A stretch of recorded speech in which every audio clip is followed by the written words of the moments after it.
Okay, the recording is in progress now, so we'll have this material available. Rocky will have this material available after the class at some point on YouTube. So hopefully that will become useful. I'm just going to open up the chat here. They always move it. There it is. All right, good. So if you have any questions or comments, you can go ahead and display those in the chat. Of course, you always feel free to interrupt me and raise your virtual hand on here, or just voice your voice and go ahead and ask those questions orally if you like. Otherwise, feel free to drop it in the chat. I'll pick them up as we go along. Okay, so we've been talking about we've been talking quite a bit about the doctrine of revelation. We've talked about general revelation, the revelation that God gives through nature to all people. And then we talked about special revelation, the revelation that God gives in addition to nature, the revelation of himself through nature. He also gives us his word. He speaks. And the different modes in which that comes. Sometimes it's, as it were, mouth to ear communication. Sometimes it's mediated through a prophet. And then sometimes it's mediated by way of writing. And it's that mediation of writing, or the revelation that comes through the mediation or the medium of the written word, that we're going to focus on now. We turn now to the doctrine of Scripture. And before we do that, just again, by way of brief reminder, we also discussed the relationship between natural revelation and special revelation. And we said how special revelation was most necessary not only after the fall because of sin, and that special revelation contains as its content not just a word of redemption, although it does contain that, it contains that in a primary way, but it also contains interpretation of natural revelation. So we are in need of special revelation for our right understanding of natural revelation. And that's what we saw with Adam in the garden. So at the outset of the existence of Adam in the garden, as Adam is able to perceive the handiwork of God in the things that he has made, and he is able to see through the medium of creation, or through the medium of nature, the God who made all things. But at the outset, at the alpha point of Adam's existence, God also speaks a special word of revelation in the form of the covenant of works. And God's special revelation in the covenant of works interprets for Adam the meaning and the significance of nature, so that Adam is not able to read off the face of nature all things that he is to know about nature. God's special word comes to Adam in order that Adam might rightly understand the nature that he perceives, that he lives in. He lives, he moves, he has his being in the midst of this vast, comprehensive revelation of God through nature. And so we also talked about natural law and how what natural law is. And natural law is that revelation of the works required by the righteousness of God, revealed directly to the human heart of man and the conscience of man, so that man by nature not only knows God, but also knows what God requires of him. That's natural law. It's a form of natural revelation. Natural law for the Reformed is not that law that we're able to come up with, if you will, by way of pure reason and by way of common sense. That's the more Roman Catholic view, the more rationalist view. You can find some of that among the old Princeton theologians as well. You can find it within the Reformed tradition more generally. But the best of the Reformed tradition, I believe, understands natural law not as the kind of thing that we deduce by logic and common sense, but it just is Romans 2:15, the works of the law revealed to the human heart. We also talked about natural theology, what natural theology is and what natural theology is not. Natural theology can be can be understood in two different ways, or a couple of different ways. One, it's that theology of nature that we are able to comprehend according to God's special revelation. So we can speak about natural theology as our theology of nature upon the basis of God's special revelation. So what can we say about nature given what God says about nature in Scripture? That's the most pure form of natural theology. We can also legitimately speak about natural theology as that are those things that we know, that all people know about God through nature. Now, that is going to necessarily be corrupted because of sin. But the believer is able to say things about God through nature because the believer has a regenerated mind or a regenerated heart with a renewed mind, and he has God's special revelation. And so only the believer can do true natural theology. The unbeliever cannot do true natural theology. The unbeliever can only do false natural theology. Now, that's different than what you find in Thomas Aquinas. So Thomas Aquinas's view of natural theology is different than the Reformed view of natural theology. Thomas's view of natural theology is the idea that the unbeliever can come to a true knowledge of God given nature on the basis of natural philosophy or of natural reason.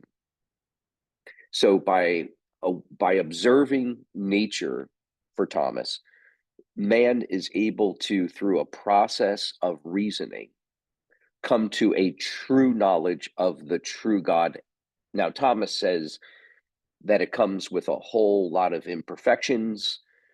It's not perfect natural theology or perfect theology of God through nature, but it's still true knowledge of the true God. The Reformed, following the Apostle Paul in Romans 1:18 and following, says that it is impossible for the unbeliever to do true theology. It's always false theology, always. Why? Because the unbeliever is constantly suppressing the truth in unrighteousness. The moment that he perceives God through nature, boom, he suppresses it and perverts it. So he is never able to develop a true natural theology. Now, that doesn't mean that, let's say, Plato or Aristotle, it's not to say that they do not come to some kind of expressions that are formally similar to that which you find in Christianity. Of course they do. Why? Common grace, right? Common grace means that Plato and Aristotle are not complete blundering idiots. Like Plato and Aristotle are intelligent, and they're able to discover all kinds of things by way of just pure natural philosophy, but none of it is true theology. It's only false theology. And yet, we look at what they say and we could go, wow, that sounds a lot like Christianity at some points, right? And it's true. There are formal only similarities between what Plato says or Aristotle says and what Christianity teaches. It's only formal. There are similar words that they use that we use. I mean, after all, the New Testament uses Greek. Plato and Aristotle used Greek, right? Albeit different kinds of Greek. But still, we would expect there to be a formal similarity of the use of some words. Likewise, there are concepts that they develop that are formally similar to what Christianity has, but substantially, in terms of the core and the heart of what they say using those words and concepts, is 180 degrees different and opposed to Christianity. They cannot articulate true theology of the true God. They can only articulate false theology that comes from idols that are contrived within their minds and within their hearts. Okay? Very, very different than what you find in Thomas Aquinas.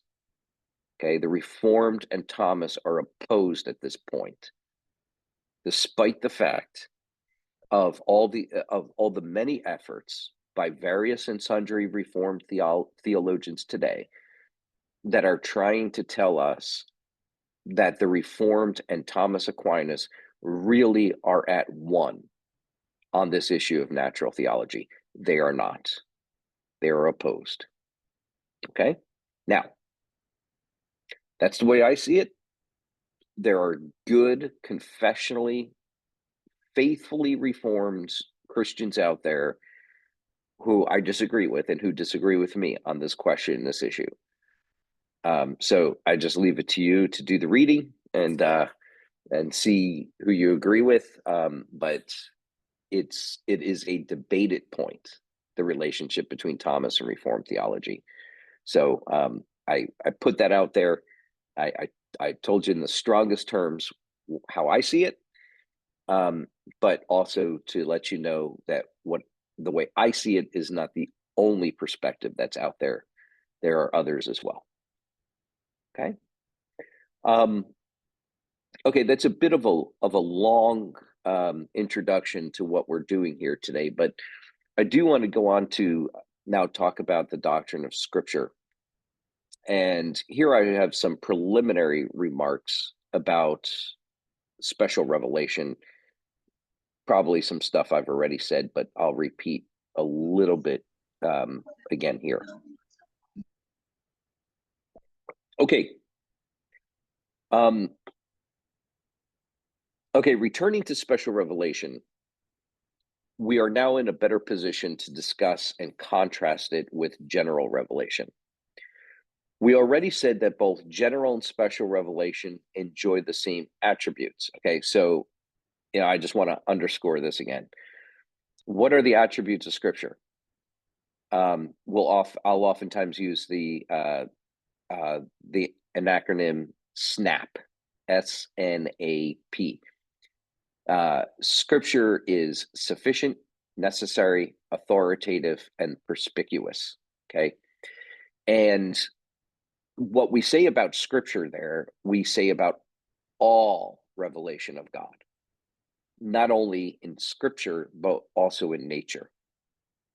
General and special revelation enjoy these attributes in the same way. And that is because each have their own purpose. So with respect to general revelation, we say that general revelation is sufficient, but narrowly sufficient. Okay, it's not sufficient in the same way in which Scripture is sufficient or special revelation is sufficient. So, what is general revelation sufficient for? To reveal the existence and the attributes of God. That's it, right?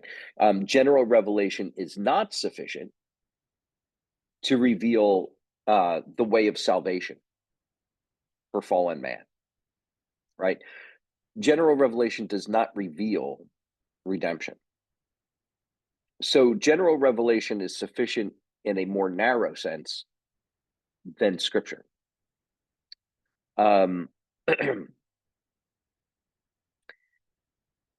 This is what Cornelius Van Til says in Introduction to Systematic Theology, page 190. And particularly what is in view there, when we speak about special revelation, we also speak about its necessity. And so think about it with me here. Scripture is necessary for the saving knowledge of God. And again, general revelation is necessary for what? To know God, to know God's existence and his being and his will, his moral will. Okay. Outside of that, we don't speak about the necessity of general revelation. General revelation, we do not say, is necessary for the knowledge of salvation. Okay, general revelation's scope and purpose is not to reveal redemption, and so it's narrow. And we go on and we say the same thing about the authority of general revelation and the authority of special revelation. Again, authority, the authority of both is the same in the sense that both come from God. But once again, they have a narrow scope of coverage of knowledge. General revelation, we do not say, is authoritative for knowing the way of salvation. But it is authoritative with regard to everything that it reveals, namely the existence, the attributes, and the moral will of God. Okay, and again, with perspicuity, right? General revelation is clear, it's perspicuous, just like Scripture is. But general revelation is clear about the things that it reveals. We do not attribute perspicuity to general revelation with regard to matters that it does not reveal. Okay, so excuse me.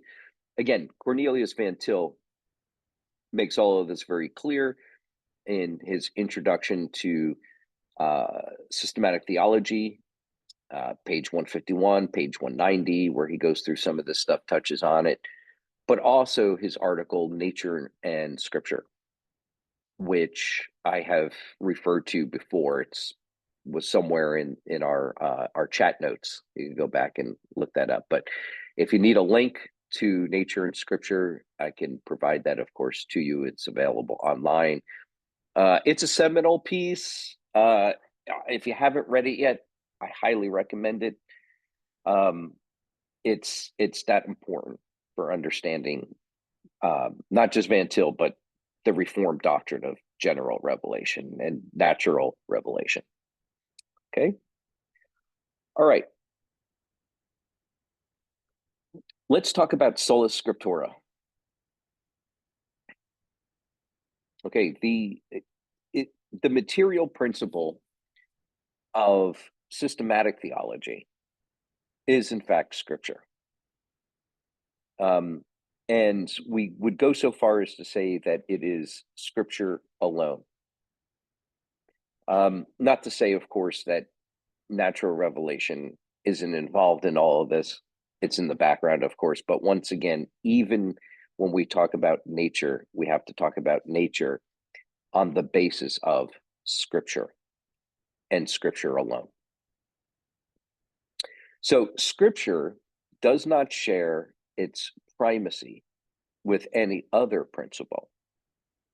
The sole authority to instruct the church in its doctrine and in its practice is founded upon Scripture.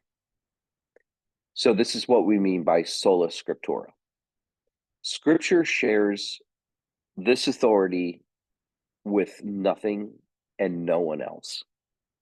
It doesn't share its authority with reason, logic, science, history, tradition, the creeds and the confessions of the church, so forth and so on.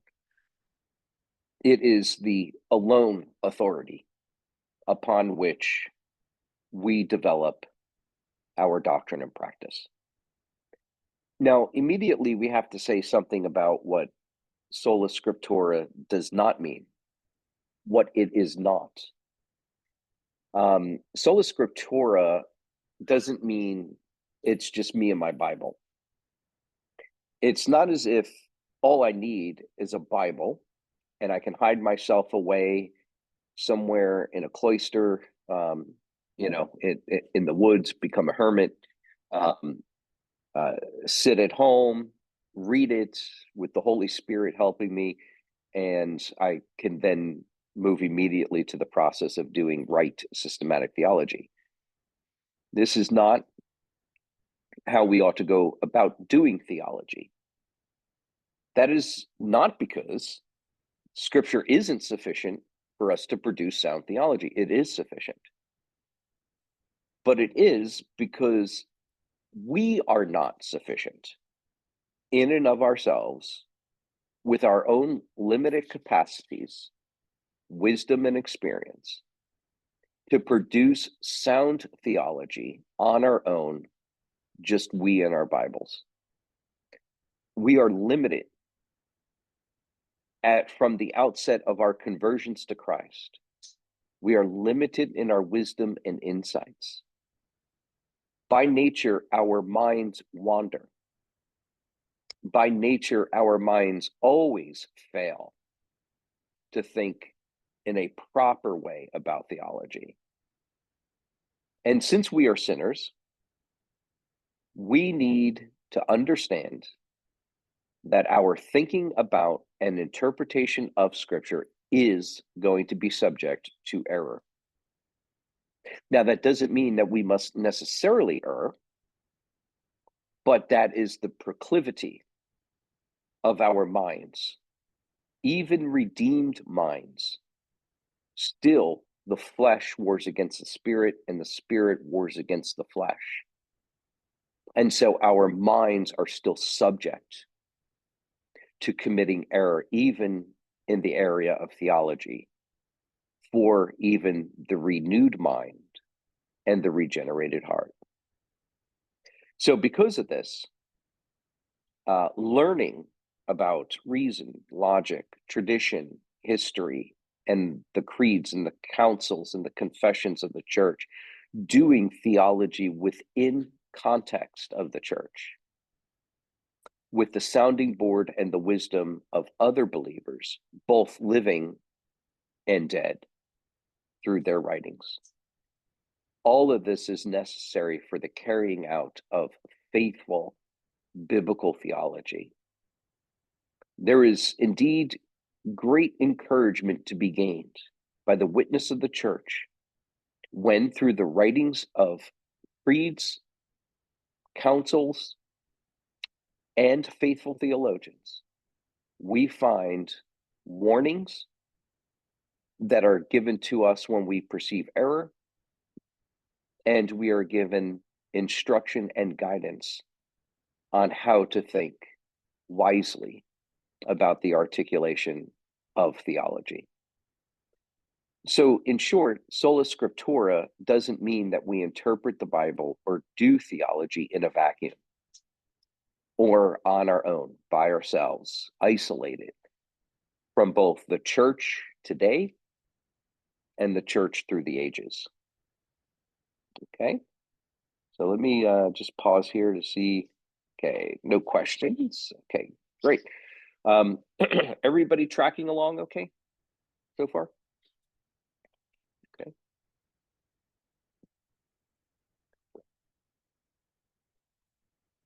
Okay, back to Sola Scriptura. So Sola Scriptura indicates that there is no other source or touchstone for the church's doctrine and practice but Scripture. Why? It's because no other source, no other possible potential source outside of Scripture is the direct speech of God. Nature is, of course, the direct speech of God, but nature by itself is always insufficient in order to articulate rightly a true theology of the true God. So even here, we need God's special revelation as we develop our doctrine and practice. Nature is, of course, sufficient, necessary, authoritative, and clear in all of the purposes for which God gives it. But God does not give it as a source for the church's doctrine and practice. It doesn't. Now, again, God doesn't give special revelation in a vacuum. God gives special revelation in and through the medium of nature and in the context of nature. And so nature is itself sort of the precondition, backdrop, or atmosphere, if you will, in which God gives us special revelation. But special revelation is most necessary for the church to develop its doctrine and its practice rightly. Even when we think about nature and natural revelation. So we can't even develop a doctrine of natural revelation without the use of special revelation. Okay? So Scripture has a higher and exclusive role over our understanding of nature. And if that's the case with nature, how much more is that the case that Scripture is the alone authority for our understanding of ourselves, our reason, the history of the church, the history of creation, the tradition of the church, so forth and so on. So the tradition of the church is always and everywhere subject to critique and analysis by way and through the lens of Holy Scripture. Now, all these things, we don't go, we're not radical reformers. We don't go to the extreme and say reason is bad, logic is bad, being logical is bad, the study of philosophy is bad, we shouldn't do it, or that the tradition of the church is bad and we should ignore it, right? We're not Anabaptists. We're not radical reformers, right? That kind of went to that extreme. We're not what we here in America call fundamentalists, who are anti-intellectual, anti-history, anti-tradition, anti-logical, right? Or anti-logic, anti-philosophy, okay? We study those things. We appreciate those things. We do our theology better having understood those things. But those things are not the authoritative source of the dogmatic conclusions and the practice of the church. Okay? So it's really important we get that order correct, and keep that balance, right? So on the one hand, we don't reject the study of church history or tradition. Certainly not. We embrace it. We love it. We don't reject the study of philosophy and of reason and of science and all these other things, right? But we keep them in their proper proportion. And we understand that those disciplines are always and everywhere subject to the critique, the analysis, and the oversight of Holy Scripture, because Scripture alone is the authoritative source for the church's knowledge, its doctrine, and its practice. Okay, as for tradition, just to talk about this for a moment, to narrow in and focus in on tradition, part of the reason why we're not anti-tradition is because tradition itself is mentioned in Scripture. And more than just mentioned in Scripture, tradition is commended in Scripture. But in Scripture, tradition can also be condemned, right? So, for instance, Jesus will condemn the traditions of the Pharisees, not because they're using tradition or that they have traditions, but because it is the abuse of tradition, or it's erroneous tradition that is misinformed by man, because man has, in one way or another, perverted a particular practice or doctrine. Scripture, however, never condemns tradition as such, only when tradition is in gross error. But in other places, tradition is commended. Now, this is often referred to by theologians as the apostolic tradition. So where the apostles in the New Testament commend tradition, we have here a reference to the commendation of so-called apostolic tradition. And in context, apostolic tradition is the body of doctrines and practices established by the apostles and passed on from the apostles to and through subsequent generations of faithful ministers, faithful elders. But while the origins of such apostolic tradition may have had authority, and it does have authority because it comes from the apostles, its transmission, that's a key term here, transmission. Its transmission from the apostles to the subsequent generations of elders and ministers is not an infallible process.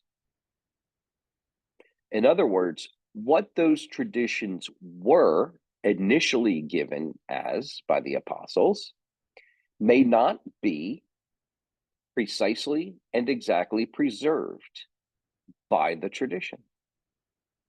So how do we know which traditions, as they were transmitted from the apostles to the subsequent generations of elders and ministers, are true and faithful traditions? We have to go back to Scripture. Okay, so that we understand, for example, there are some things in the second and subsequent generations of church fathers which claim to be apostolic in their origin. But how do we know that what they claim to be apostolic is in fact apostolic? In fact, the only infallible witness to true apostolic tradition is Scripture itself. So while tradition is helpful, and while tradition is useful in the process of doing theology and cannot be ignored, it is itself always subject to the criticisms and the correction of the Holy Scriptures. We believe in the Nicene Creed. We believe in the Athanasian Creed. We believe in the Apostles' Creed. We believe in the Chalcedonian Formula. Why? Because the church said so? No. The church did say so. But how do we know what the church said is good, right, and true? Because the teaching of the Nicene Creed is in conjunction with the revelation of God in Holy Scripture. Okay? So we need to understand that we don't reject tradition, but we also don't put tradition on the same level as Holy Scripture. If we do that, we have adopted a de facto Catholicism, Roman Catholicism. Okay? All right, let me just check again the chat to pick up any questions or comments. Okay, good. No comments, no questions. We're tracking okay. Again, feel free if you have any point at which you are lacking clarity or where I was not clear, please feel free to drop a question, or if you just have a question out of curiosity that you would like to drop in the chat for a conversation, you're most free to do that. So, all right, let me continue.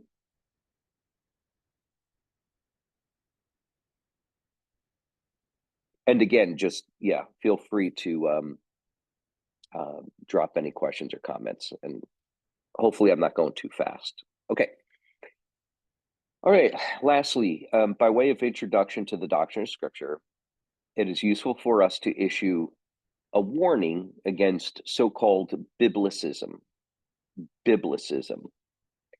What is biblicism? Biblicism has two basic components to it. First, biblicism seeks to read the Bible in abstraction from history, tradition, the creeds and confessions of the church. So, in other words, what I was not commending before, biblicism, a biblicistic approach to theology and Scripture, is to seek to read and understand, interpret, and apply the Bible in isolation from the tradition and history of the church, or in isolation from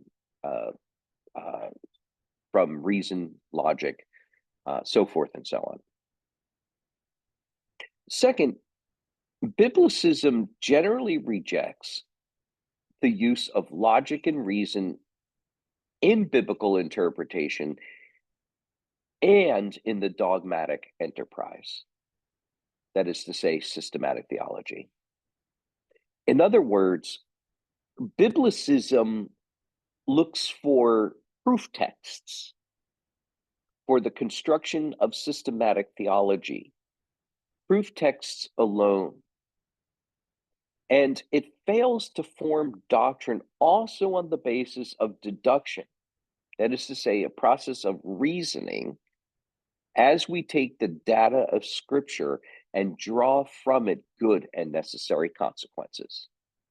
That's sort of the language, it is the language of the Westminster Confession. Westminster Confession 1:6 says this: the whole counsel of God concerning all things necessary for his own glory, man's salvation, faith, and life, is either expressly set down in Scripture or by good and necessary consequence may be deduced from Scripture. Okay? So a biblicistic approach to the Bible then tends to sort of take Scripture, find proof texts that are nice and neat little things that you can cut out of the Bible and just throw down on your systematic theology. And it refuses to sort of take all of Scripture, all of the data, and draw certain logical conclusions from what the Scriptures teach. Okay? We don't believe in the simplistic, sort of mindless, what we would call cherry picking of little texts of Scripture, and use only that in the process of doing our theology or our practice.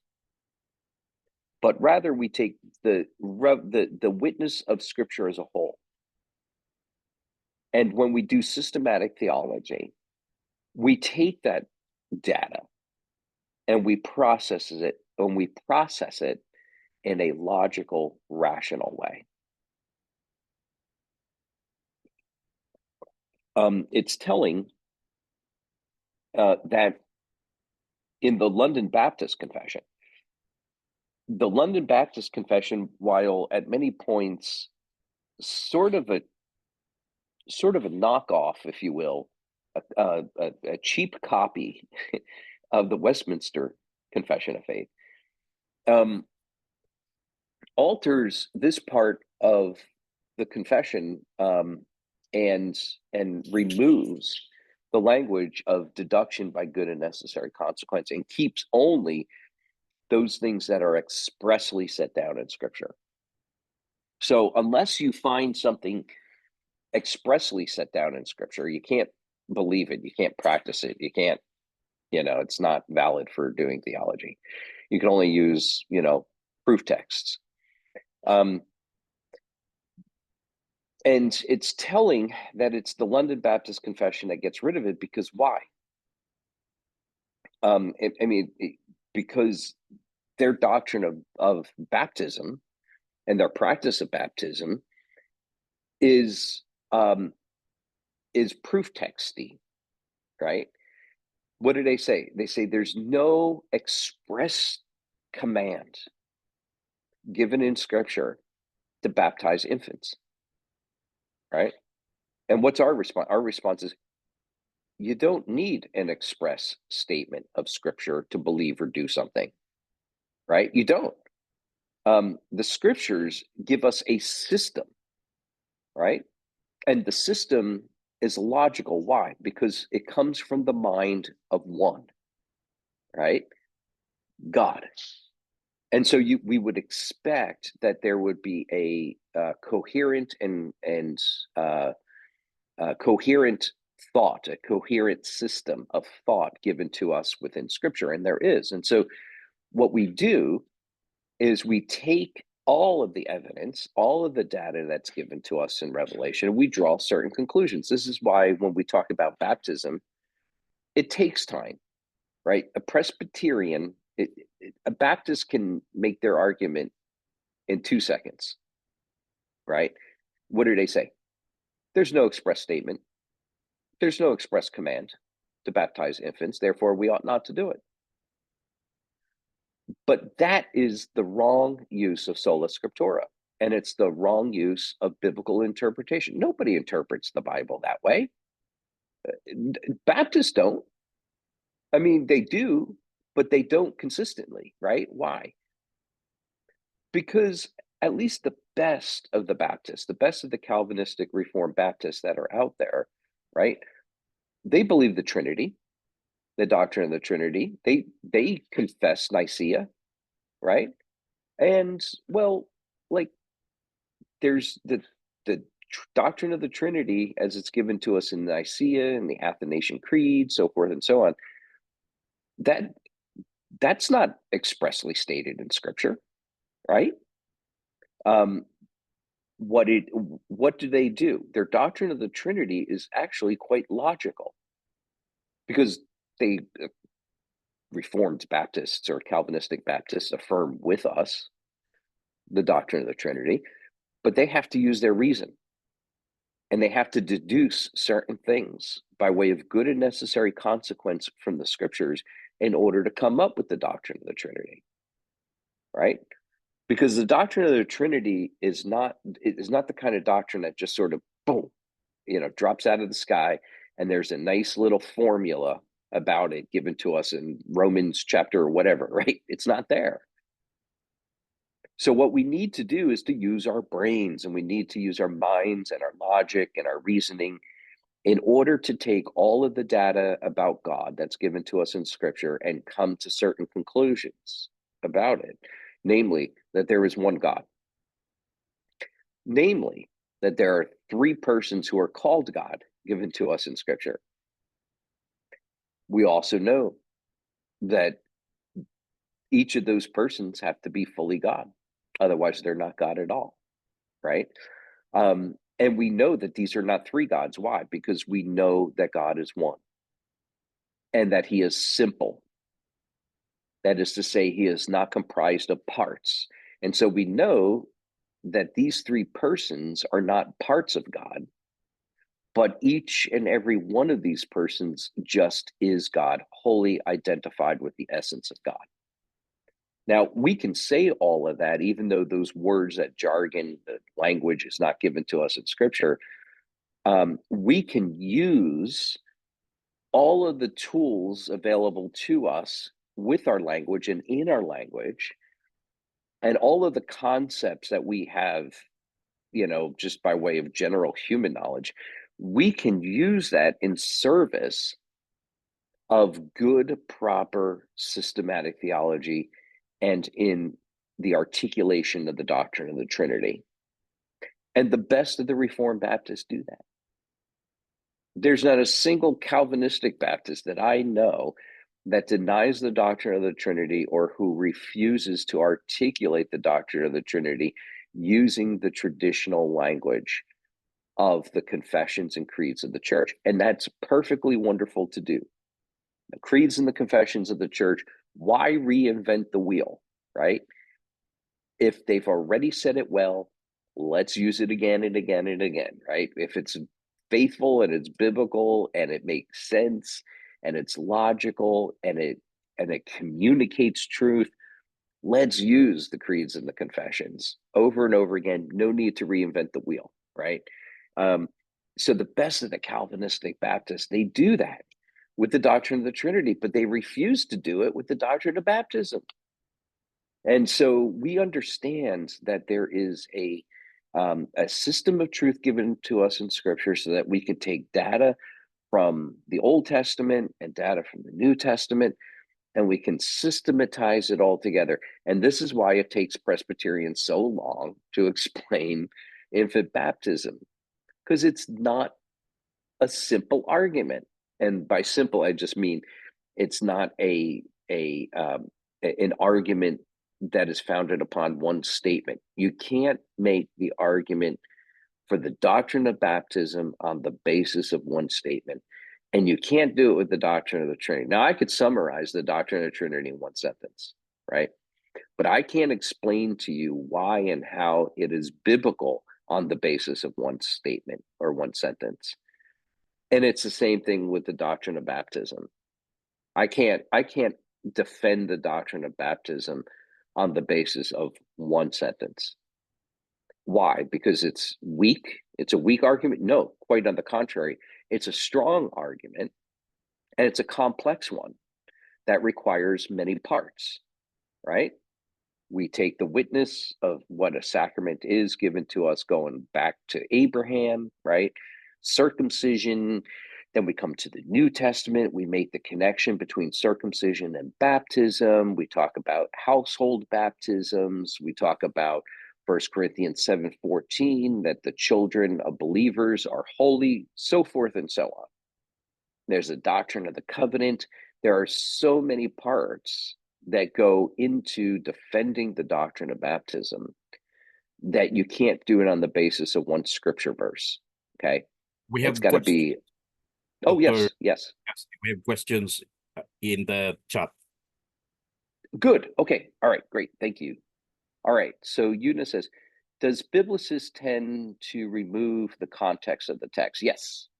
Yeah. Very good, Una. I think it does. I think generally you do find that in a biblicistic approach where particular verses are pulled out of context. And I hear it in evangelicalism, don't know what it's like there. Sometimes you get these fighter verses, right? These verses that you give Christians to memorize, and Christians pull them out when they need them to, do this, that, or the other thing. Okay. That's problematic, right? Now, I believe in the memorization of Scripture, and nobody can memorize all of Scripture, right? So, if there are certain passages of verses that you've memorized, it's wonderful, it's great, but we can't understand them properly taken out of context, right? And biblicism does tend to do that, yes. I'll just say one other thing before I get to Ben Hur's question. So this is very much what you find in a rationalistic approach, both conservative and liberal. Okay, both conservatives and liberals do this, right? They pick apart Scripture and isolate Scripture from one another, forgetting that there's a whole. Okay, an example would be Marcionism. I mean, that's an extreme. Yeah, that's a heresy. Dispensationalism to a lesser extent than Marcionism, right? You know, sort of pitting Scripture against Scripture. Liberals, of course, do it unabashedly, right? They just Scripture contradicts itself, you know, and you got one passage here and another one there, and well, it's like if you interpret each of those passages properly in context, you'll see that they don't contradict each other, but rather sweetly comply. Okay, so it just, you know, we can't be biblicists. Biblicism is in evangelicalism. Biblicism is in liberalism. It's everywhere. It's fueled by a rationalistic approach to the Holy Scriptures. Okay, so Ben-Hur, is the Baptist doctrine of baptism a product of false hermeneutics? What makes Reformed Baptists Reformed? Okay, great questions. So is the Baptist doctrine of baptism a product of a false hermeneutic? Yes, I believe so. Now, that doesn't mean that Reformed Baptists are consistent in their false hermeneutic. Thankfully, they're inconsistent, right? Excuse me. Being inconsistent, right? They're able to, um, you know, say true things about the Trinity on the one hand, and then false things about baptism on the other. Okay, so it is a false hermeneutic. It pretends that Scripture does not cohere, that the one part of Scripture doesn't inform the other. Now, again, there, you know, the best Reformed Baptists out there can follow the Presbyterian argument and see some validity to it. And they themselves may interpret Scripture differently than the radical biblicist. So, for example, here in America, we have what we call Federalists, 1689 Federalists, and they love covenant theology. They love Reformed biblical theology, and they get the whole two Adam structure of biblical revelation, the first Adam and the second Adam, the, you know, covenant of works, covenant of grace. They get all of that, and they see it in the Bible, but they're just not persuaded that the Presbyterians have made an argument that is deduced necessary by good and necessary consequence. Okay, they'll say, man, maybe it's good consequence, but it's not necessary consequence. Okay, so the best of our Reformed Baptist brethren, you know, are going to be really good on a number of these things, and are generally good in their hermeneutics more broadly. But when it comes to the issue of baptism, they just don't see the connections that we're trying to make logically and coherently. And so what makes Reformed Baptist Reformed? Yeah, great question. So, you know, I don't know how familiar y'all are with Reformed Baptists and the tradition of Reformed Baptist theology, but it goes back to at least the 17th century.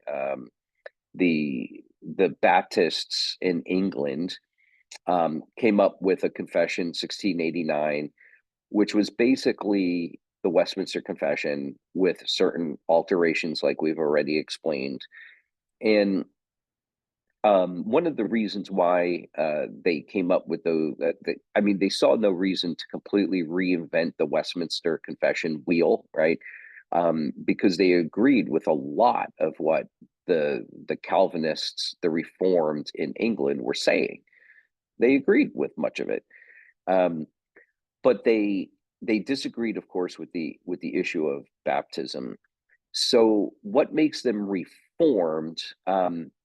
Perhaps the better the better moniker or the better qualifying statement that you would put next to Baptist is Calvinistic, because they affirm the 5 points of Calvinism, right? Like they believe in the doctrines of grace. John MacArthur would be an example of somebody like this, although he's not a 1689 Federalist, but John MacArthur is a Calvinist. John Piper, I'm trying to think of well-known Reformed Baptist names. Charles Spurgeon, Alistair Begg, so forth and so on. These are examples of Wasser. Calvinistic Baptists. What's that? Paul Wasser. Yeah. Yeah. And so you've got all these guys, they are Calvinistic in their doctrine of salvation, but they're obviously not Calvinistic in their doctrine of sacraments or baptism. So what makes them Reformed? I kind of prefer to reserve Reformed for like the Reformed faith, the Reformed Church, which would include, of course, Dutch Calvinists on the continent, as well as the Puritans and the Presbyterians in England and Scotland. So when I talk about a Baptist who believes in the 1689 confession, I prefer to call them Calvinistic Baptists rather than Reformed Baptists. So, yeah. Okay. Yeah. Bodie Bacham. Yep. Is another example. Mm-hmm. Yep. Good. All right. Good questions. Keep them coming. Let's see. Let me return to this here. Okay. Yeah. It just last thing on the Calvinistic Baptists. I'm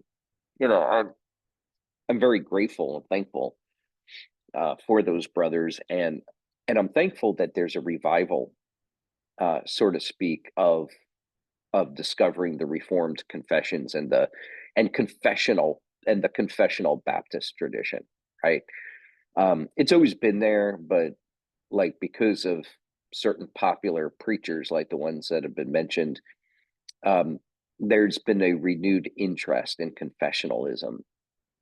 At least here in America, there was a day when Baptists were just, to be a Baptist was synonymous with being a fundamentalist and a biblicist, right? Um, and uh, and that's what we call evangelicalism. I mean, evangelicalism or evangelicalism, however you want to pronounce it, is a very complex history here in the United States. But there was a time when, it sort of did one of these things, right? There was a time when Baptists here in this country were generally Calvinistic and confessional, way, way, way back in the day. And then they sort of lost that, and it got Baptist churches and theology and evangelicalism got swallowed up by revivalism. And revivalism in this country is all about an emotional experience, conversions, getting people to make a decision, so forth and so on, walk the aisle, however you want to call it, and kind of lost its bearings on confessionalism. And the whole Baptist movement in this country, which is huge. I mean, we've got, I don't know, tens of millions of members in like the Southern Baptist Church alone. And that doesn't include all the other Baptists in this country. They're everywhere. So they went in the way of sort of a biblicistic fundamentalist, non or unconfessional approach to things. And just recently, like within the last 20, 30 years, that has changed. There's been a very good, strong movement of confessionally minded, historically minded, intellectually rigorous, reformed Baptists, or Calvinistic Baptists. So I'm very thankful for that. It beats the alternative.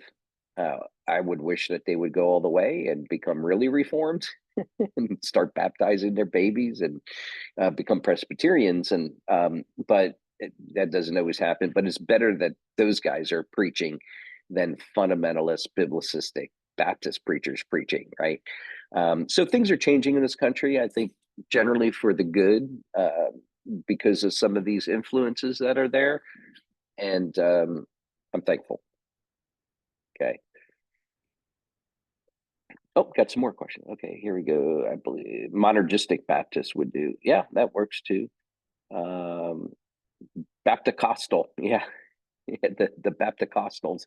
Yeah, I mean, in this country, it's sort of like, if you're a Pentecostal, if you're a independent Congregationalist church of one kind or another, if you're an evangelical church, if you're one of these happy clappy,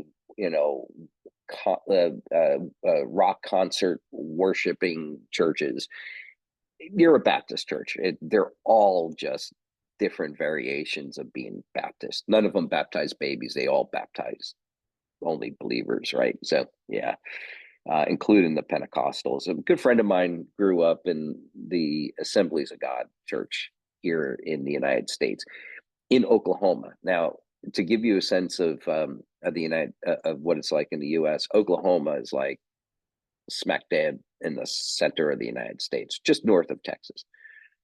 And I mean, it is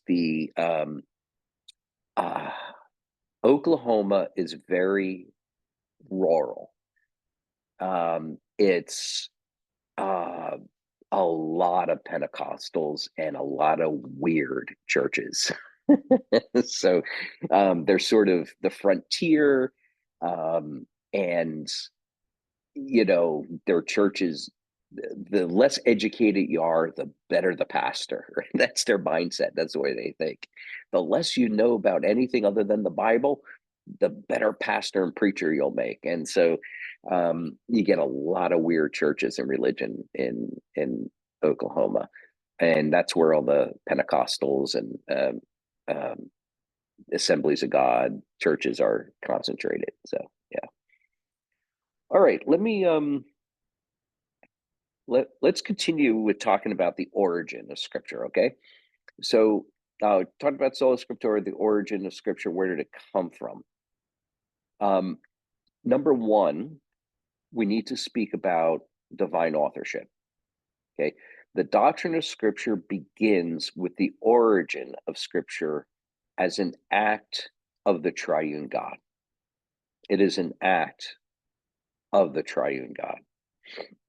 Whatever can be said about the human authors of Scripture, and we'll say more about the human authors of Scripture later, but whatever we say about the human authorship of Scripture, it can never be allowed to mitigate or to take away from the absolute divine authorship of Scripture. The divine authorship of Scripture is primary. The human authorship of Scripture is secondary. The Scriptures, therefore, are rightly said to be the word of God, not the word of man. So, just to put it real basic, right? Like Romans, who wrote it? God or Paul? Yes, right? Both. We can predicate authorship to God and to Paul, but not to God and Paul on an even plane with each other, right? God primarily, he is the initiator, the speaker of Scripture. The human author is the human medium by which God writes down his word. Okay. So we got to get that straight, the relationship between the two. Okay. So Scripture, because it is the word of God, it is rightly said to be inerrant and infallible. Inerrant and infallible. It should be noted that these are not exactly the same thing, inerrancy and infallibility. What are they? Inerrancy simply says that Scripture is without error. It doesn't speak to the question of the ability of Scripture to err. It just says it is without error. So hypothetically, it can be said that a document is inerrant without being infallible, right? So a document can be perfectly true, even if it had the potential to be wrong, right? But with Scripture, it is not only without error, but it cannot err. It is not only inerrant, it is also infallible. Okay, so let me give you, if I could tarry a little bit here on the question of the difference between inerrancy and infallibility, although in Scripture those two things comply perfectly. But let me give you an example of what I'm trying to get at here. Some would say that the authors of theological creeds can write, let's say, a paragraph of theology that has no errors in it. Take, for example, Heidelberg Catechism number 1. If you know Heidelberg Catechism 1, right, what is your only hope in life and death, right? My only hope in life and death is that I do not belong to myself, but to my faithful Savior, so forth and so on, right? In my opinion, the statement of Heidelberg Catechism 1 is inerrant. That is to say, it is without error. All of it, of Heidelberg Catechism 1, is a faithful summary of biblical doctrine. As far as I could tell, there's no error in there. It's truth, right? Nevertheless, when it comes to the Heidelberg Catechism or any confession or creed, we cannot say, and we will not say, that they are infallible. Neither was the process of their composition of their statements infallible. There was no far gone conclusion that what they wrote would be biblical doctrine without error. They could have erred, but in my opinion, of course, they did not err in Heidelberg Catechism 1:1. But here, there is no such distinction in Scripture. Scripture is both inerrant and infallible. It not only has no errors, but it has an utter and complete incapacity and inability to err.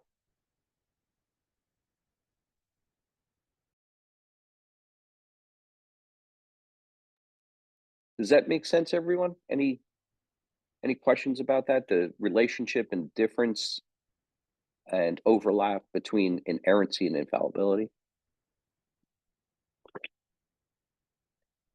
All right, good. Let's keep going. Okay, and that must necessarily be the case because of how Scripture comes about. The Scriptures are of divine origin because, as Scripture itself says, the Scriptures are breathed out by God. Excuse me. That is to say, they are inspired. This idea of inspiration does not mean, of course, that they are written by men or are being inspired by some religious experience. In other words, it's not a man-centered inspiring notion, as if there is some sort of a religious inspiring experience. It's not as if the scriptures move us. Of course, they do move us, but that's not what we mean when we say they're inspired. Okay.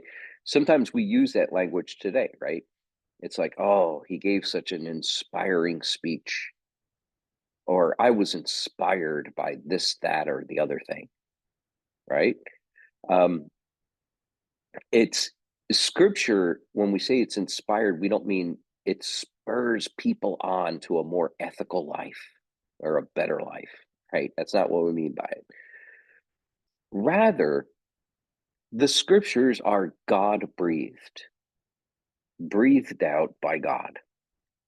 So just as God breathed the breath of life into Adam, so God breathes his word in and through the human authors of scripture.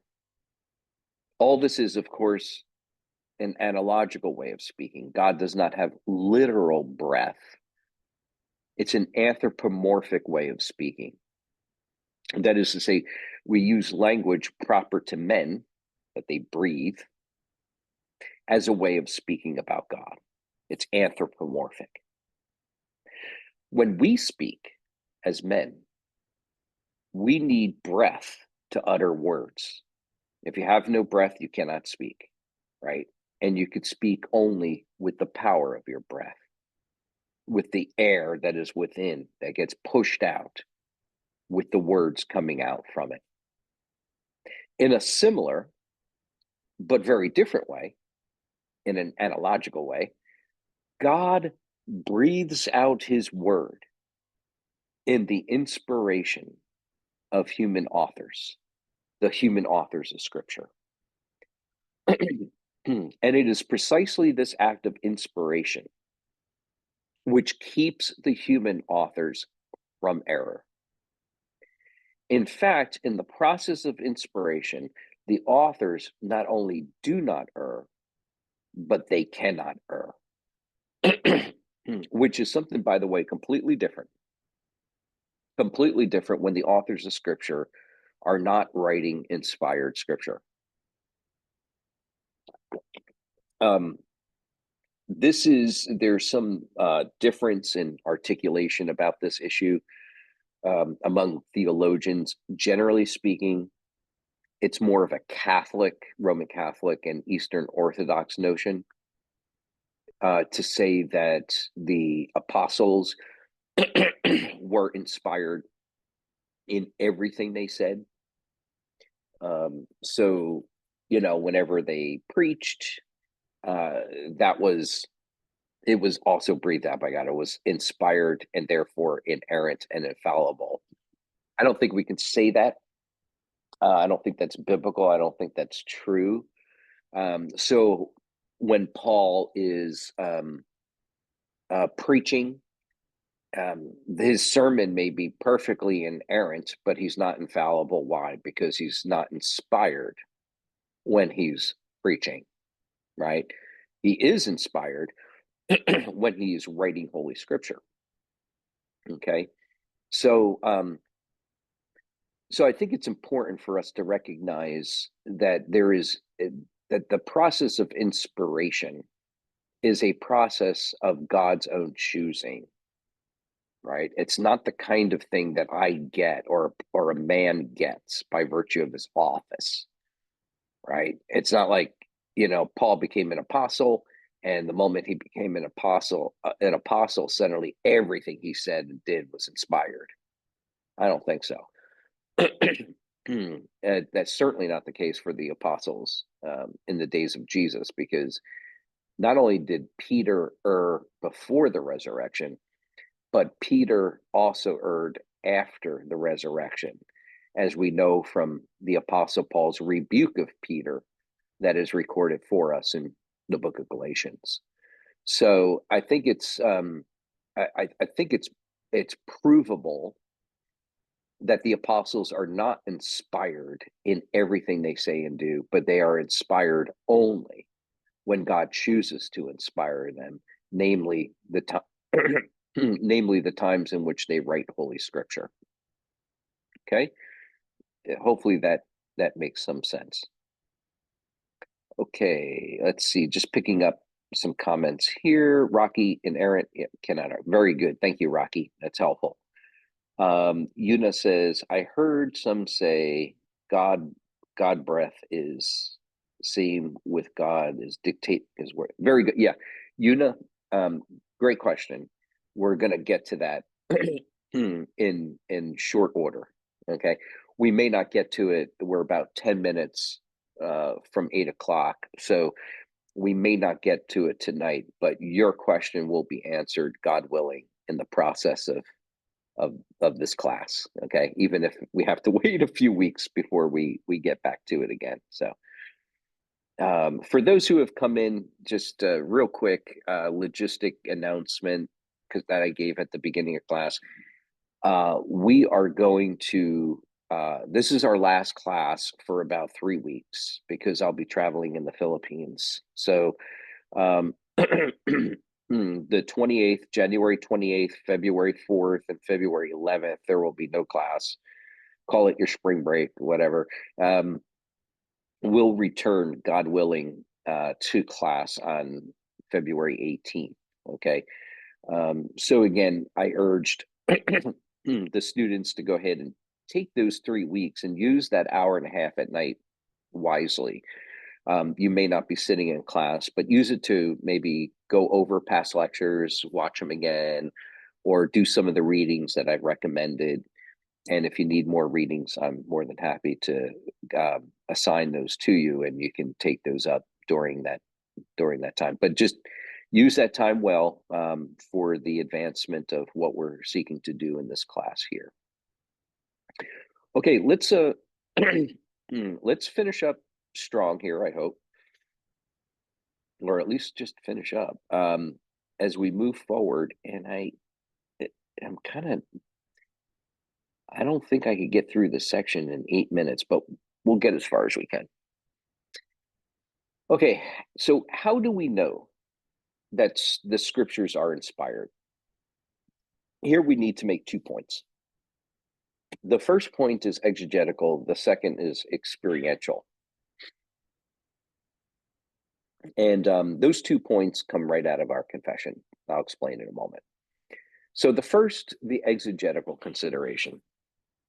Now, when we talk about the exegetical consideration for knowing that Scripture is inspired, here we will speak about the inspiration of Scripture as a doctrine taught in Scripture itself. This is the first and foremost reason why we know that Scripture is inspired, because Scripture, which has no higher authority to it or above it, Scripture itself teaches us this.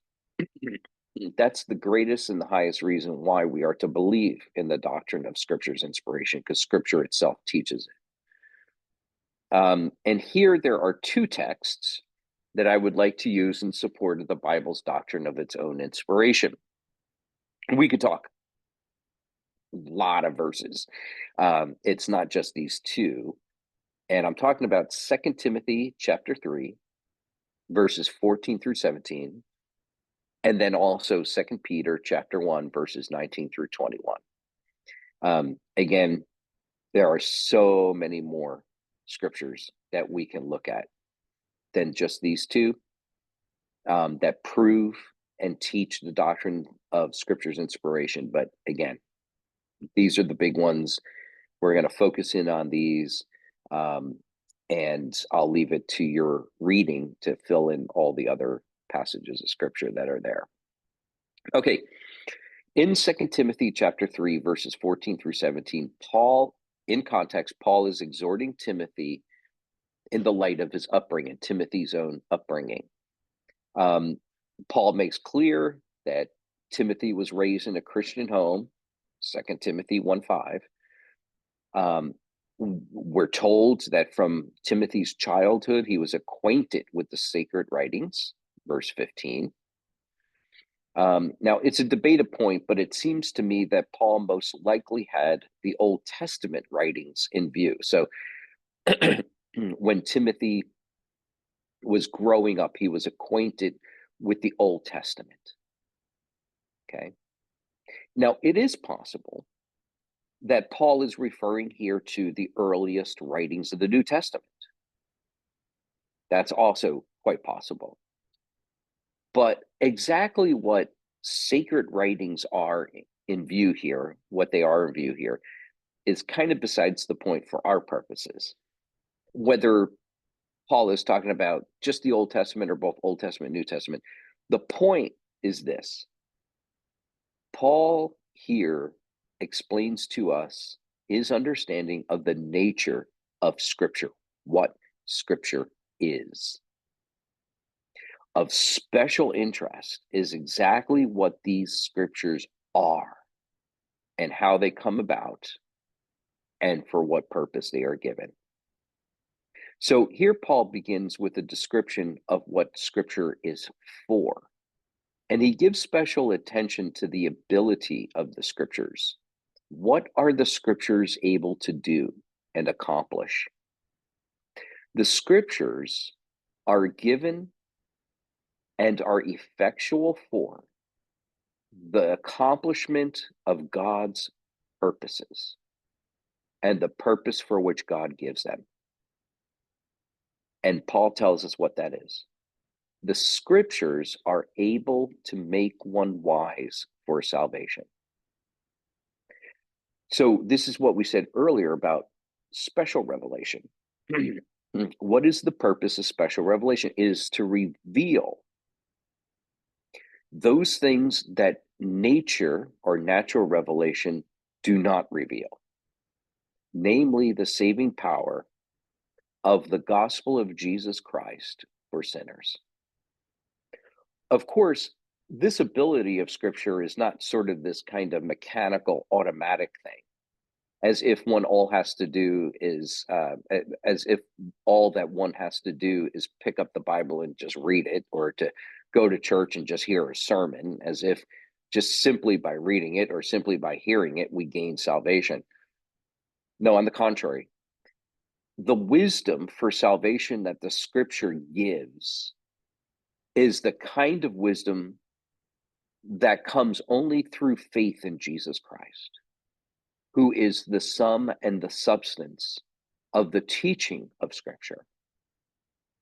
The Scripture's special message is this: to make Jesus Christ known, to reveal his gospel and God's plan of salvation.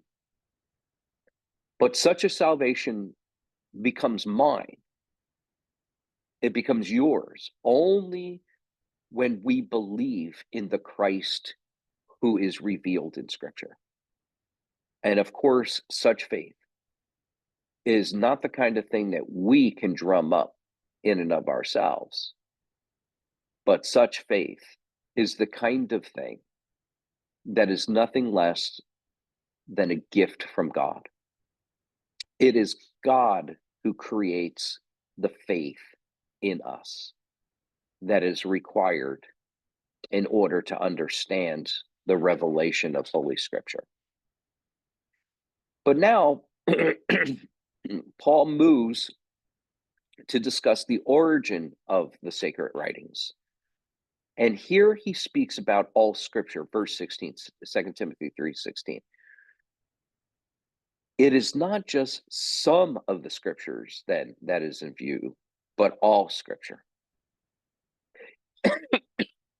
It is not as if Paul has a kind of canon within the canon notion about Scripture, as if he's saying this is the case for some Scripture over against other Scripture. But what he is saying is that what he is about to say concerning Scripture applies to all of Scripture. He is describing the nature of Scripture as such.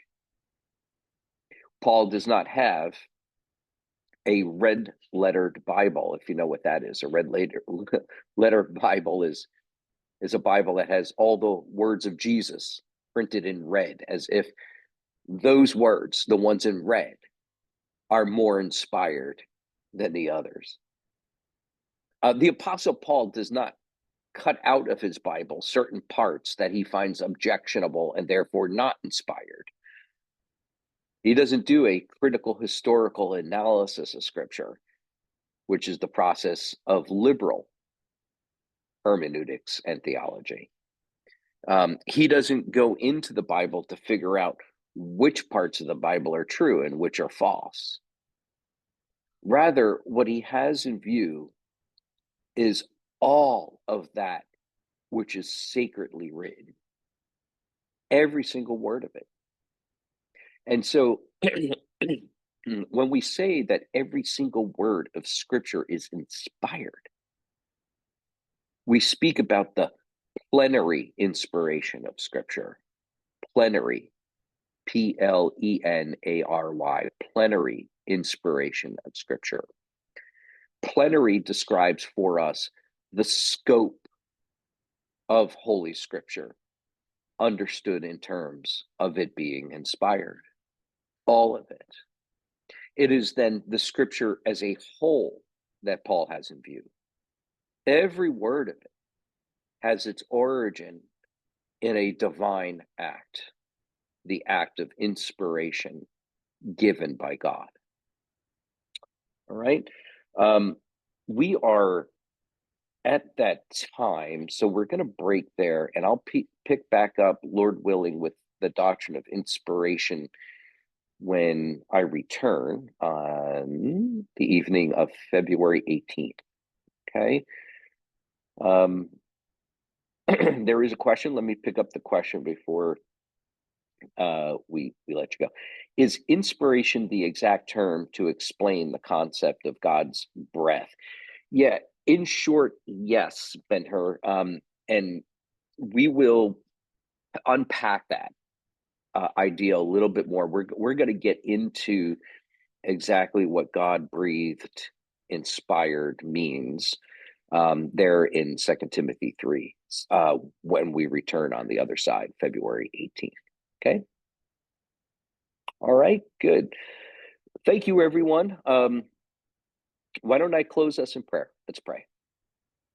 Father, thank you for these things. I pray for these men that you would be with them as they go to bed, to sleep, give them good rest, to equip and prepare them for the work you have for them tomorrow.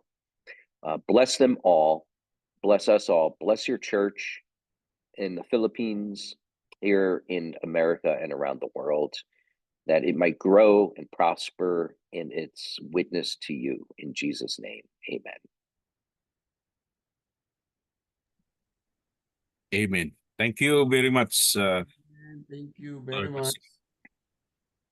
Thank you. Bye, everyone. Can I ask everyone to please share yourselves on your screen for us to have a selfie.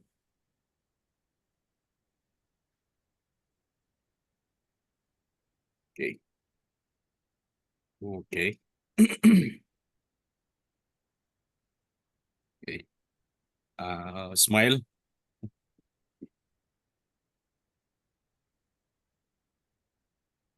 Okay. Hold on. Some faces are not okay. Once again, smile. 1, 2. Say cheese. Cheese. Okay, that's good. See you by February 18, brothers. Can I give a final words to my Yeah. Philippine brothers who are living near Agusan del Sur? Are very much welcome to attend our pastors conference by February 7 and 8, 2 days. We are offering it free registration, meals, and snacks. And to those who are near, living near Agusan del Sur, will provide some provision like fuels and gas. Thank you, brothers. Hope to see you guys there at the conference. See y'all. Good night. Good night.